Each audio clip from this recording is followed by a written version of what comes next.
ఆయన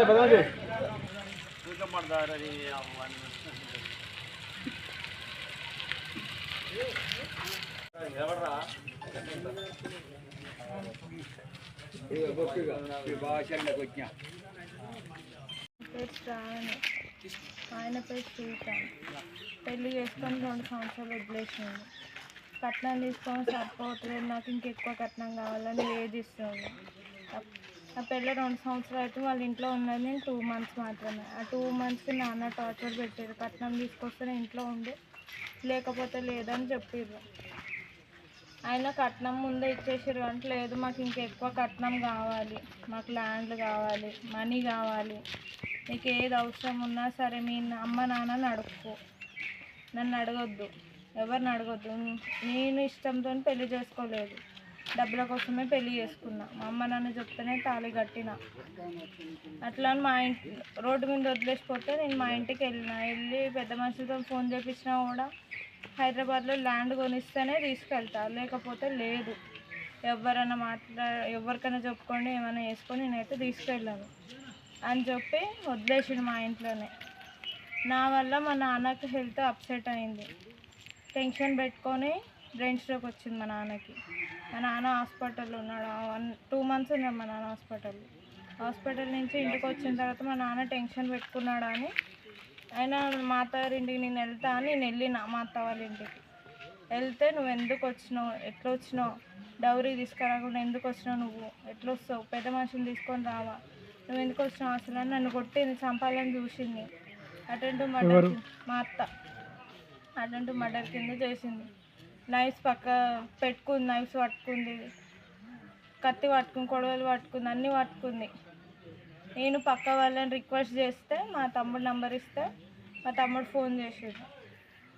మా మామయ్య మధ్యలో వచ్చి, నువ్వు చూసుకో లక్ష్మి, నేను వెళ్ళిపోతున్నా, నాకు అవసరం లేదు కానీ నేను వెళ్తున్నా, ఏదేమైనా సరే నువ్వు చూసుకో, ఆమె బ్రతకనే సావని, నాకు అవసరం లేదు కానీ నువ్వు చూసుకో అని వెళ్ళిపోయింది. ఆ మాట చెప్పేసి ఆమె గ్యాస్ ఇప్పింది, మొత్తం అంతలో గందరగోళం చేసింది, చంపాలని చేసింది. కత్తి అందుకొని పడవనికి పోతే కత్తి తీసి పక్కన పడేసిన. నేను పోలీస్ స్టేషన్లో కంప్లైంట్ ఇచ్చినాం.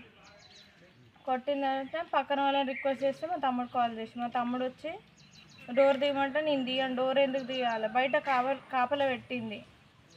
ఇంటి ఓనర్ ఇంటి పక్కన వాళ్ళు కలిసి గొలం పెట్టిర్రు, గొలం పెట్టి కొట్టిపించింది. అట్లా బయట కాపలా పెట్టి 10 మందిని కాపలా పెట్టి కొట్టిపించింది. అంటే వాళ్ళ చుట్టాలు ఫోన్ చేసి ఇంటి మీదకి పంపించిర్రు, కొట్టి చంపండి అని చెప్పిర్రు. ఇంటి మీదకి వచ్చి మమ్మల్ని కొట్టిర్రు, నన్ను కొట్టిర్రు, మెయిన్గా కొట్టి చంపాలని ట్రై చేసిర్రు.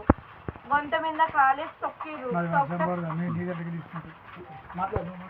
గొంతు మీద కాలేసి వస్తే కడుపులో ఒకళ్ళు అన్నారు, గొంతు మీద ఒకళ్ళు కాలేసారు, ఛాతి మీద ఒకళ్ళు కాలేసారు, నా పుస్తల తాడు గుంజుకున్నారు, మా ఇంట్లో డబ్బులు తీసుకున్నారు, ఇంటికి తాళం పెట్టిర్రు, వాళ్ళందరూ పెట్టినాను చంపాలని చూసిర్రు. దాటింది సార్, అది నాకు సారి పిల్లలు వేయాలి 2 సంవత్సరాలు దాటింది. లాస్ట్ 4 దిక్కులు చేసేది పంచాయతీ చేసి పిల్లలు చుట్టూ దిబ్బలు కొట్టారు. కొట్టి చేసేవారు కంటే అలాగే నా మనవడు పోయి తలుపులు అన్నీ పిల్లలు తీసి కట్టింది. లేకపోతే అప్పుడు ఆ టైంలో పిల్లలు చంపేవాళ్ళు.